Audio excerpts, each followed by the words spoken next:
శుభకార్యాలకు పూజార్ల కోసం వెతుకుతున్నారా? ఇక నుండి అవసరం లేదు. పూజారీస్.com లో అతి తక్కువ ధరలకే పూజార్లను ముందే బుక్ చేసుకోండి. వెంటనే కాల్ చేయండి. ప్రస్తుతం మనతో పాటు ఇస్కాన్ టెంపుల్ నుంచి ప్రణవానంద ప్రభుజీ ఉన్నారు. సర్వ మానవాళికి శ్రీకృష్ణ పరమాత్ముడు జీవన్ ముక్తిని, జీవన్ మార్గాన్ని ఏ విధంగా చూపించారనేది వారి మాటల ద్వారా మనం తెలుసుకుంటూ ఉన్నాము.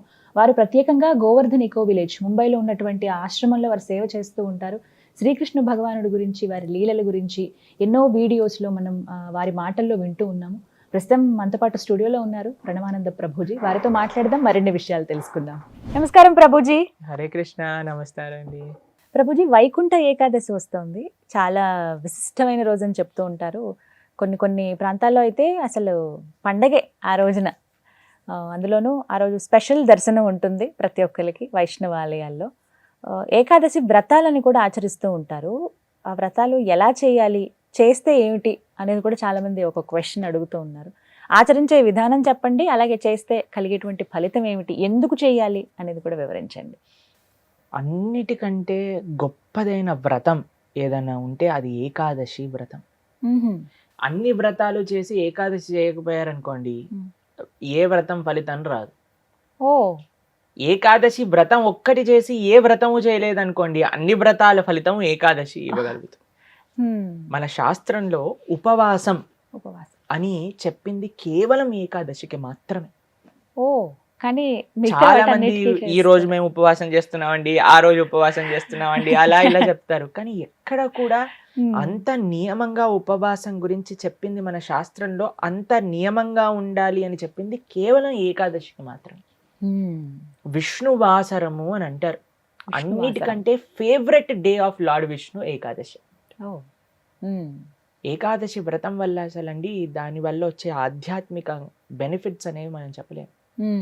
ఉపవాసం అంటే ఫస్ట్ అందరూ మేము ఒకసారి ఏకాదశి వ్రతం గురించి చెప్పామండి, ఎలా ఉపవాసం ఉండాలి అన్ని విషయాలు చెప్పాక ఒకళ్ళు హ్యాండ్ రేస్ చేశారనమాట. మాకు ప్రశ్న ఉంది అని. అయితే ఏం ప్రశ్న ఉంది అని అడిగితే, ఏకాదశి రోజు ఏం తినచ్చండి అని ప్రశ్న అడిగారు అనమాట. గంట సేపు నేను లెక్చర్ ఏకాదశి ఉపవాసం ఎందుకు చేయాలి అని చెప్పాక ఏకాదశి రోజు ఏం తినచ్చు అని లెక్చర్ క్వశ్చన్ అడుగుతున్నారనమాట. అయితే ఉపవాసము అంటే ఏంటో ఫస్ట్ అర్థం చేసుకుందాం. ఉప అంటే దగ్గరగా, వాసం అని అంటే ఉండటం. ఉపవాసం అని అంటే భగవంతుడికి దగ్గరగా ఉండటం. ఏ ఉపవాసానికంటే ఇదే నియమం అండి. చాలా మంది ఏం చేస్తారు తెలుసా అండి, మేము ఈరోజు కటిక ఉపవాసం, నీళ్లు కూడా స్వీకరించట్లేదు అని హ్యాపీగా టీవీ ఆన్ చేసుకొని ఇలా బెడ్ పైన పడుకొని ప్రొద్దున నుంచి రాత్రి రాకే ఏ సీరియల్లో ఏ సినిమాలు చూస్తూ ఉంటారు. అయ్యా లేచి గుడికి రండి అండి, నామం లేదు, శరీరంలో ఓపిక లేదు, నిర్జల వ్రతం ఈరోజు. మనం అండి దేన్నైనా సరే ఎంత మెటీరియలిస్టిక్గా మార్చే శక్తి మానవుడి దగ్గర ఉందండి. శివరాత్రి రోజు జాగరణ చేయండి అంటే లేట్ నైట్ షోలు వాటిలలో సినిమా థియేటర్లో కూర్చొని జాగరణ చేస్తుంటారు. శివుడు పాపం ఏమనుకుంటాడో, ఎంత బాధపడతారో ఇలాంటి వాళ్ళని చూసి ఆశ్చర్యం వేస్తుంది. మనం దేన్నైనా సరే ఎలా పాడు చేయొచ్చో అంత, ఎంత ఫాస్ట్గా మానవ బ్రెయిన్ పనిచేస్తుందంటే అంత పనిచేస్తుంది. ఉపవాసము అని అంటే, ఆ ఉపవాసం చేసే ఏకాదశి రోజు ఏం చెయ్యాలి అని అంటే, ఇంకా మరింత కృష్ణ సేవ, ఇంకా మరింత భగవన్నామం పలకటం. హరే కృష్ణ కృష్ణ కృష్ణ హరే హరే, హరే రామ రామ రామ హరే హరే. మరింత నామం చేసుకోవటం, మరింత భాగవత గీత వీటిని శ్రవణం చేయటం, అధ్యయనం చేయటం. ఇది ఉపవాసం, భగవంతుడు దగ్గరగా ఉండటం. మరి ప్రభుజీ ఉపవాసం అంటే తినకుండా ఎందుకు ఉండాలని చెప్తారు? ఇప్పుడు చూడండి, ప్రొద్దు నుంచి లేవంగానే తిండి గోలే కదండి మనకి. ఏం టిఫిన్ ఏం చేయాలి, దోశలు వేయటం, ఇడ్లీలు వేయటం, అటు వాయిల్ తీయటం, ఇటు చట్నీ చేయటం, ఇటు సాంబార్ చేయటం, పెట్టేయటం. దాని తర్వాత ఇది అయిపోగానే మళ్ళీ లంచ్కి ఏం కావాలి, భోజనం కోసం కూరగాయలు కట్ చేయటం, వంటలు చేయటం, మళ్ళీ తినగానే నిద్ర వస్తుంది, మధ్యాహ్నం పూట పడుకుంటాం, మళ్ళీ సాయంత్రం కావగానే ఇది అది. దాని తర్వాత మళ్ళీ రాత్రి డిన్నర్ ఏంటి, స్విగ్గీ జొమాటో అవి ఇవి, మళ్ళీ కిచెన్ క్లీన్ చేసుకోవడం, తూడ్చుకోవడం, బాసనలు తోముకోవడం, వీటిలలోనే రోజంతా పోతుంది. ఏం చెప్పారంటే, అయ్యా నువ్వు దేవుడికి దగ్గరగా ఉండాలంటే వీటిని కొద్దిగా దూరం పెట్టాలి, అప్పుడే సాధ్యం అవుతుంది. తినకపోయామనుకోండి, కొద్దిగా తగ్గించామనుకోండి, మనకి నిద్ర రాదు అంతగా. ప్లస్ ఇంత పెద్ద తతంగం మొత్తం కూడా ఆఫ్ అయిపోతుంది. ఎంత సమయం మెరిగిపోతుంది. మీరు ఒక్కసారి ప్రయత్నించండి. ఒకరోజు వంట తిండి ఈ రెండు ఆపేస్తే అసలు ఆ రోజు ఏంటి ఇంత పెద్దగా ఉంది మనకి అని అనిపిస్తుంది అనమాట. Long day. ఎందుకంటే అంత సమయం మనకు ఉండిపోతుంది. కాబట్టి ఏకాదశి రోజు ఏంటి నియమం, ముఖ్య నియమం ఏంటి అని అంటే ఎంత వీలైతే అంత భక్తితో ఉండటం, భగవంతుడి యొక్క ఆరాధన చేయటం, ఆలయానికి వెళ్ళడం, వైష్ణవుల సేవ చేసుకోవటం, భగవన్నామాన్ని జపం చేయటం, గీతా భాగవతాలు శ్రవణం చేయటం, సత్సంగంలో ఉండటం, ఇది ఏకాదశి ముఖ్య నియమం. దాని తర్వాత నియమం ఏంటి అని అంటే ఆహార నియమం పాటించాలి. ఏంటి ఆహార నియమం పాటించాలి అని అంటే ధాన్యంలో ఏకాదశి రోజు పాప పురుషుడు ఉంటాడు అని చెప్తారనమాట. ధాన్యం అని అంటే రైస్, దాల్, పప్పులు, తర్వాత గోధుమలు, తర్వాత వరి, వీటన్నిటిలో అనమాట. కాబట్టి ఆ రోజు మనం వీటి నుంచి దూరంగా ఉండి మరి ఏం స్వీకరించవచ్చు, పాలు, పండ్లు.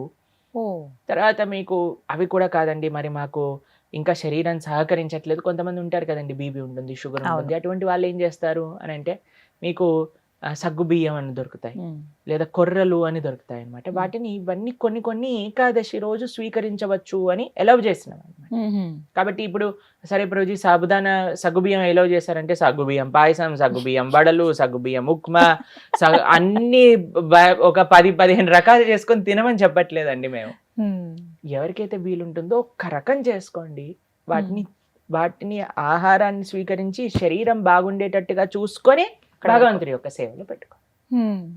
కాబట్టి ఏకాదశి ప్రధాన నియమం ఏంటి అని అంటే భగవంతుడి దగ్గరగా ఉండట. అని కొంతమంది కటిక ఉపవాసం అని ఉంటారండి, నీళ్లు మాత్రమే స్వీకరిస్తారు ఆ రోజు, నీళ్లు కూడా స్వీకరించరు, దాన్ని కటిక ఉపవాసం అంటారు, నిర్జల వ్రతము అని అంటారు అనమాట. చెయ్యండి ప్రభుజీ, మేము నిర్జల చేస్తూ బ్రహ్మాండంగా ప్రొద్దు నుంచి రాత్రి దాకా జపం చేసుకునే శక్తి మా దగ్గర ఉంది అని అంటే పర్ఫెక్ట్. లేదండి మాకు ఏదన్నా లోపలికి వెళ్ళండి, మాకు బ్రెయిన్ పనిచేయదు అని అన్న వాళ్ళు పాలు స్వీకరించండి, లేదండి పండ్లు స్వీకరించండి, లేదండి సగ్గుబియ్యంతో కొద్దిగా అలా ఉండొచ్చా? ఇందాక మీరు అన్నారు కటిక ఉపవాసం కనీసం. చాలా మంది భక్తులు ఉంటారు, చాలా మంది భక్తులు ఉంటారు, మా ఆశ్రమంలో ఎంతో మంది ఉంటారు. మరి మీ విషయం ఏంటి ప్రభుజీ, మీరు ఉండరా అని అంటే మేము మధ్యాహ్నం వరకు మాత్రం నీరు తీసుకోకుండా, ఏం ఆహారం తీసుకోకుండా ఉపవాసం. మధ్యాహ్నం పూట కొద్దిగా పాలు, కొద్దిగా పండ్లు అలాంటివి స్వీకరిస్తాం అన్నమాట. అలా మేము ఏకాదశి ఉపవాసం చేయడానికి ప్రయత్నం చేస్తాం. వ్రతం, ఏకాదశి వ్రతం అంటే ఏ విధంగా? ఉపవాసమే ఆనిస్తేనే వ్రతం అంటారు. ప్రతి నెలలో 2 ఏకాదశులు వస్తాయి. అవును. ఆ 2 ఏకాదశులు సంవత్సరం పాటు మొత్తం అన్ని ఏకాదశులు కానీ మనం ఉండగలిగితే దానికంటే గొప్ప వ్రతం ఇంకొకటి లేదు. ఏం జరుగుతుంది ఏకాదశి వ్రతం చేస్తే? భగవంతుడి యొక్క పూర్తి కృప మన పైన ఉంటుంది. ఏకాదశి భక్తి జనని అని అంటారు. మన మనసులో భగవంతుడి పట్ల ప్రేమ కలుగుతుంది, దానికంటే గొప్ప వరం ఇంకేం కావాలండి? నిజమే కదా. కాబట్టి ఏకాదశి వ్రతం తప్పకుండా చేయాలి. అందరూ కూడా ఆ ఏకాదశి వ్రత మహాత్యాన్ని తెలుసుకోండి, చక్కగా ఏకాదశి వ్రతాన్ని ఆచరించడానికి ప్రయత్నం చేయండి. ఇప్పుడు వైకుంఠ ఏకాదశి చాలా అద్భుతమైన రోజు, మీరు సంకల్పం తీసుకొని ముందుకెళ్ళడానికి. చాలా మంది మమ్మల్ని అడుగుతుంటారు, రోజు మా ఇంట్లో ఎవరో వెళ్ళిపోయారు, లేదా మాకు మైలు ఉంది, అశౌచం ఉంది, మీరు ఎలా ఉన్నా ఏం జరుగుతున్నా ఏకాదశి మాత్రం పాటించవచ్చు, దాంట్లో ఏం ప్రాబ్లం. ఆ రోజు ఖచ్చితంగా ఇవి వింటే బాగుంటుంది, ఇవి పఠిస్తే బాగుంటుంది. భాగవతం వినాలి, భాగవతం చదువుకోవాలి, భగవన్నామం జపం చేయాలి, కీర్తన చేసుకోవాలి, ఆలయానికి వెళ్ళాలి, కృష్ణుడికి తులసితో అర్చన చేయాలి. ఇవన్నీ ఏకాదశికి చాలా మంచి. ఆ రోజున ప్రత్యేకించి ఉత్తర ద్వార దర్శనం ఉంటుంది. అవును, వైకుంఠ ద్వార దర్శనము అని అంటారు. అన్ని ఆలయాలలో మనకి కలుగుతుంది. చక్కగా దర్శనం చేసుకొని వైకుంఠ ఏకాదశి కాదండి, అన్ని ఏకాదశులకి ఇవే నియమాలు. భగవద్ ఆరాధన, భగవన్నామ జపం, భాగవత స్మరణ, ఇవే అన్ని ఏకాదశి. కాబట్టి తప్పకుండా ప్రతి ఒక్కళ్ళు చేయాల్సిన వ్రతం ఏకాదశి వ్రతం. ఎవరైనా ఆచరించవచ్చు, ఏ వయసు వాళ్ళైనా కూడా చేయవచ్చు, చేయదగింది అని అంటే కనుక. ఎస్, చేయగలమన్న ఓపిక ఉండాలి, ఆ ఆసక్తి, ఆ నిష్ట ఉంటే ఖచ్చితంగా ఎవరైనా పాటించవచ్చు. చాలా సంతోషం ప్రభుజీ, నమస్తే. హరే కృష్ణ.